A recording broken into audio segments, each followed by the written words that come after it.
കുറോസോവയ്ക്കെതിരെ Germany ആദ്യ മത്സരത്തിനിറങ്ങുമ്പോൾ മുന്നേറ്റ നിരയിലെ സ്ഥിരതയില്ലായ്മ തന്നെയാണ് മുൻ ചാമ്പ്യന്മാരുടെ വലിയ ആശങ്കയായി നിൽക്കുന്നത്.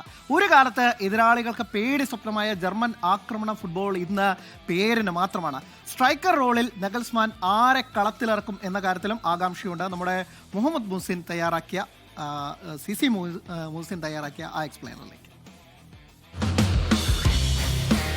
പരമ്പരാഗതമായി ഫിനിഷിംഗിൽ പുലർത്തിപ്പോന്ന അച്ചടക്കവും ബോക്സിനുള്ളിലെ കൃത്യതയുമാണ് ജർമ്മൻ ഫുട്ബോളിന്റെ മുഖമുദ്ര.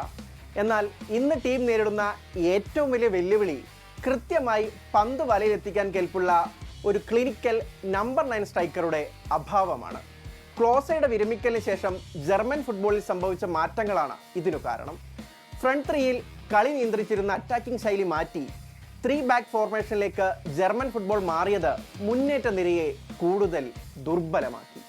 ജോക്കിം ലോയ്ക്ക് ശേഷം വന്ന പരിശീലകരെല്ലാം ഗോൾ അടിക്കാൻ ഫാൾസ് നമ്പർ 9 സ്ട്രൈക്കർ ആശ്രയിക്കുന്ന പുതിയ രീതിക്കാണ് തുടക്കമിട്ടത്. Mario Gomez, Niclas Fullkrug, Sandro Wagner, Timo Werner തുടങ്ങിയ താരങ്ങളെ മാറ്റി മാറ്റി പരീക്ഷിച്ചു കൊണ്ടിരുന്നു.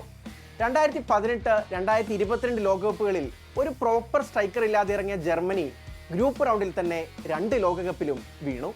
ജർമ്മൻ ഫുട്ബോൾ അക്കാദമികളും അവരുടെ പ്രമുഖ ക്ലബ്ബായ ബയേൺ മ്യൂണിക്കും മധ്യനിരയിൽ സാങ്കേതിക തികവുള്ള കളിക്കാരെ വളർത്തിയെടുക്കുന്നതിൽ കൂടുതൽ ശ്രദ്ധ കേന്ദ്രീകരിച്ചപ്പോൾ ഫിസിക്കൽ കരുത്തുള്ള പരമ്പരാഗത സ്ട്രൈക്കർമാരെ വാർത്തെടുക്കുന്നതിൽ പരാജയപ്പെട്ടു. ബയേൺ മ്യൂണിക് കഴിഞ്ഞ ഒരു പതിറ്റാണ്ടായി റോബർട്ട് ലെവൻഡോവ്സ്കി, ഹാരി കെയ്ൻ തുടങ്ങിയ വിദേശ താരങ്ങളെ തങ്ങളുടെ പ്രധാന സ്ട്രൈക്കർ സ്ഥാനത്ത് പ്രതിഷ്ഠിച്ചപ്പോൾ ജർമ്മൻകാരായ യുവ മുന്നേറ്റ താരങ്ങൾക്ക് അവസരങ്ങൾ ലഭിക്കാതെയായി. ഇതിനൊപ്പം പെപ് ഗ്വാർഡിയോള ബയേണിൽ കൊണ്ടുവന്ന ടിക്കി ടാക്ക ശൈലിയും ഫാൾസ് 9 തന്ത്രങ്ങളും ജർമ്മനിയുടെ നേരിട്ടുള്ള ആക്രമണ സ്വഭാവത്തെ മാറ്റിമറിച്ചു.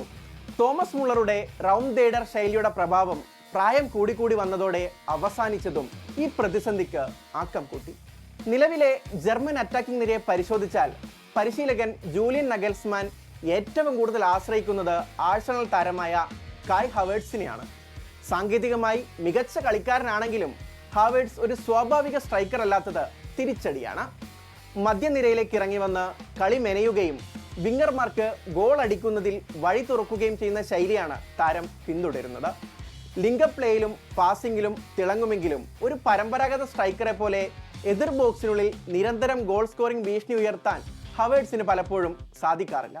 ഇതാണ് പന്ത് ഒട്ടനവധി സമയം കൈവശം വെച്ചിട്ടും ഫൈനൽ തേർഡിൽ കളി മൂർച്ചയില്ലാതെ പോകാൻ പ്രധാനപ്പെട്ട കാരണം.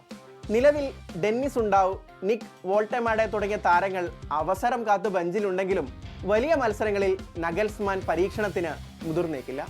ഗ്രൂപ്പ് ഇയിൽ ജർമ്മനിക്കൊപ്പം മത്സരിക്കുന്നത് ഇക്വഡോർ, ഐവറി കോസ്റ്റ്, കുറസാവോ എന്നീ വ്യത്യസ്ത ശൈലികളിൽ കളിക്കുന്ന ടീമുകളാണ്. പേപ്പറിൽ ജർമ്മനിയാണ് കരുത്തരെങ്കിലും ദുർബലമായ മുന്നേറ്റ നിര കാരണം ഗ്രൂപ്പ് ഘട്ടത്തിൽ തന്നെ കടുത്ത വെല്ലുവിളി നേരിടേണ്ടി വരും. മുൻ ലോകകപ്പുകളിൽ സംഭവിച്ചതുപോലെ ചെറിയ ടീമുകൾക്കെതിരെ പോലും കൃത്യമായ ഫിനിഷിംഗ് നടത്താൻ സാധിച്ചില്ലെങ്കിൽ വലിയ അട്ടിമറികൾക്ക് ജർമ്മനി വീണ്ടും ഇരയായേക്കും.